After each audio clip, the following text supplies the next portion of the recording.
Boa tarde a todos. Aqui quem fala é a professora Janaína. E eu vim, então, cumprir a promessa de gravar um vídeo para vocês em outro formato. Então, a ideia aqui é fazer a captura da tela. Eu estou também testando o som, que me parece não está muito bom, mas foi o melhor que eu consegui para hoje. Também eu estou aqui com a impressora 3D, e aí ela está gerando um pouco de ruído no fundo. Enfim, são várias variáveis, vamos ver o que dá para fazer, se fica suportável de ouvir o vídeo, tá? Depois vocês me contam. Muito bem, então, eu coloquei aqui trechos do último vídeo que eu gravei sobre circunferência. Então, a gente tem aqui essa primeira parte aqui, que são os exercícios que eu resolvi, certo? Exercícios que eu resolvi, que devem ser utilizados para fazer os exercícios que vocês tinham que entregar. Também aqui tem um desenho, né, que vai ajudar a gente, tá? Deixa eu tirar só essa marcação. Ok. Bom, então, vamos tentar ser rápida aqui, né? Vamos começar pelo exercício. Eita, em matemática 1. Minha letra está feia. Então, matemática 1. A pergunta era se era possível escrever uma parte da circunferência, possível apagando uma parte da circunferência e transformá-la no gráfico de alguma função. A resposta é sim. Qual função? Então, existem inúmeras possibilidades de resposta. O que não pode acontecer? Não pode acontecer de eu ter um ponto aqui e um ponto aqui. Então, eu posso, por exemplo, apagar essa parte aqui de baixo. Jogo essa parte aqui fora, fico somente com a parte de cima e essa curva aqui em cima é um gráfico, ok? Analogamente, também a gente poderia apagar de cima e ficar somente com a parte de baixo. O que não dá é para ficar com uma lateral aqui, porque aí eu continuo não tendo função. Mas também tem outras respostas. Eu poderia deixar somente um pedacinho aqui em cima, por exemplo, esse pedacinho azul, digamos. Sei lá, somente isso aqui.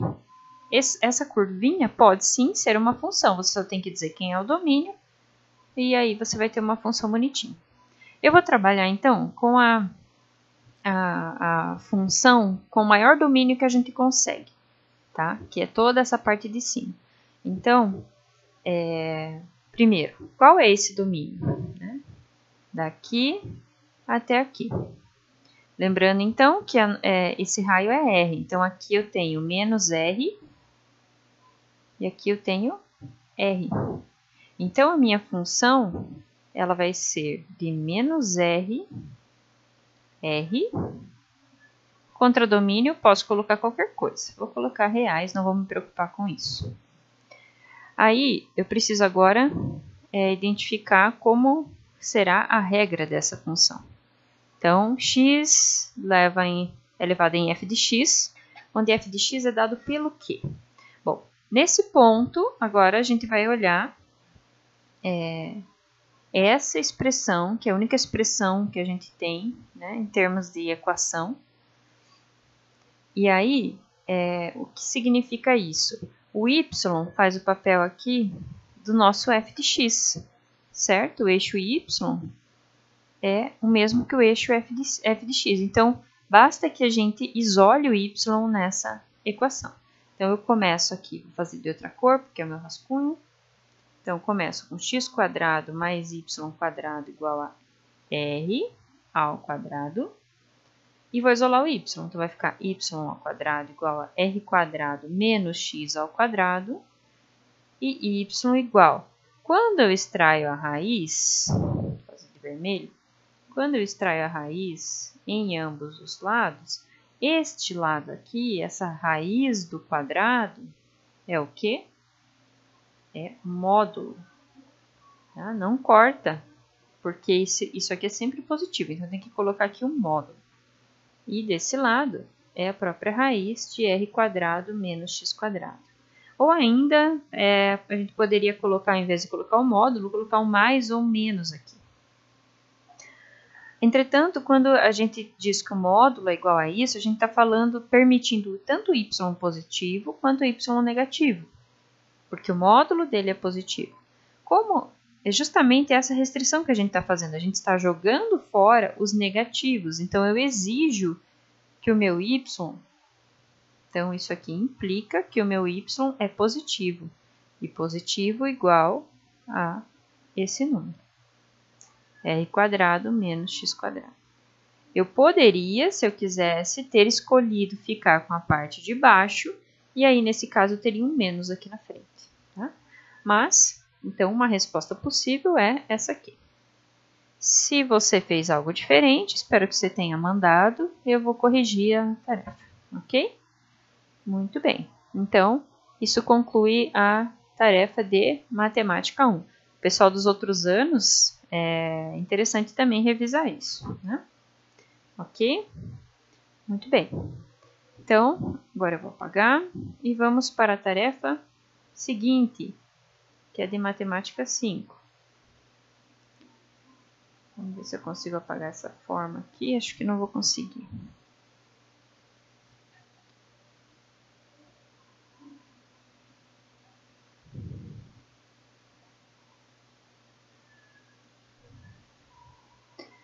Ok, agora então, Matemática 5.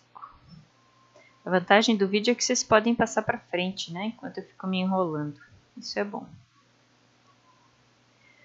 Então, na Matemática 5 eu pedi, escreva uma equação paramétrica para a circunferência. E dica, use trigonometria a seu favor. Então, o que é uma equação paramétrica? Se vocês voltarem lá na tarefa 3, lá eu explico o que é a equação da reta, paramétrica da reta. Então, basicamente, qualquer equação paramétrica no plano significa você estabelecer uma expressão para a variável x em função de um parâmetro t e uma expressão para a variável y em função de um parâmetro t. Tá? Então, é isso aqui que a gente quer saber. Se eu colocar x igual a alguma coisa, y igual a alguma coisa, eu consigo, com um único parâmetro t, andar sobre a circunferência. Deixa eu aproveitar e apagar essa bagunça aqui. Ok? Então, na verdade, isso já está dado. Já está dado aqui, ó. Então, lá na Matemática 3, a gente aprende que os pontos sobre a circunferência, eles são da forma cosseno θ, seno θ. Claro que nesse caso, é quando eu tenho o raio igual a 1. Né? Então, a gente tem que fazer uma pequena adequação aqui. Então, se o raio fosse igual a 1, bastaria eu dizer, então, que o x de t, ou no caso aqui, o x de θ, nessa notação, é cosseno de θ, e o y de θ é seno de θ. Isso é uma equação paramétrica para a circunferência de raio 1. Agora, a pergunta, e se aqui não fosse 1? Se aqui fosse R, que é o nosso caso. O que acontece com o cateto adjacente e o cateto oposto? Né? Então, o cateto oposto sobre a hipotenusa é o seno. Se eu isolar o cateto oposto, o que vai aparecer é R vezes seno. Mesma coisa para o cateto adjacente. Cateto adjacente, que é o que a gente quer saber, né? Esse x de θ, ele é igual ao... Desculpa, a gente tem que falar do seno. Então, o cosseno do ângulo θ, ele é o cateto adjacente, que é o que a gente quer saber, o x de θ, sobre hipotenusa. Isso olhando para esse triângulo que está aqui. Então, se eu isolar o x de θ, eu tenho R cosseno θ. Então, na verdade, quando o raio da circunferência é qualquer, aparece um R aqui na frente. Resumindo, a resposta é R cosseno de t, R seno de t. Aqui eu posso, inclusive, dizer que o meu t ele está entre 0 e 2π. Se eu variar o t aqui, essa expressão vai caminhar por toda a circunferência. Se eu não colocar limitação no t, eu vou, na verdade, ter uma curva que fica passando por cima dela, né? Então, se vocês quiserem, vocês podem jogar essas duas expressões no GeoGebra da seguinte forma, para testar, né? Então, vocês podem jogar lá um ponto P igual a R cosseno θ ou cosseno T, R seno T. Quando vocês fizerem isso e mexer e coloquem um controle deslizante T, né? Controle deslizante. Você vai ficar andando em cima da circunferência. Se você colocar somente assim, talvez ele até entenda que é uma variável e vai desenhar para você. Se ele não entender o R, você pode trocar esse R aqui por um 3, por exemplo. Você vai ter uma circunferência de raio 3, ok? Então, essa aqui é a equação paramétrica da circunferência. Joia? Qualquer dúvida, de novo, vou olhar as tarefas que vocês enviaram. E qualquer dúvida, me escrevam.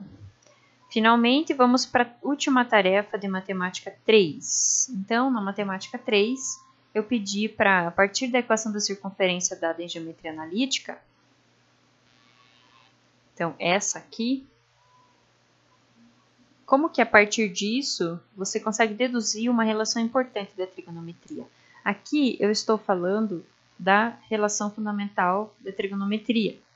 Então, nós vimos que os pontos, eles são cosseno θ, seno θ, os pontos da circunferência. Né? Aqui, nesse caso, no contexto de trigonometria, a gente está falando de raio 1. Raio 1, então, cosseno θ é o x do ponto P, e seno θ é o y do ponto P. Então, aqui está escrito aqui, né? Agora, então, basta que eu pegue um ponto dessa circunferência e, nesse formato, substitua aqui. Então, eu sei que o x é cosseno de θ e que o y é seno de θ. Lembrando que a gente está considerando aqui raio igual a 1. Então, eu vou pegar agora e vou substituir esses valores nessa expressão. Então, vai ficar cosseno ao quadrado de θ mais, no lugar do y, seno ao quadrado de θ, igual ao raio ao quadrado, mas o raio, no nosso caso específico, é 1. Então, é um jeito diferente, sem usar o teorema de Pitágoras, da gente mostrar a relação fundamental da trigonometria.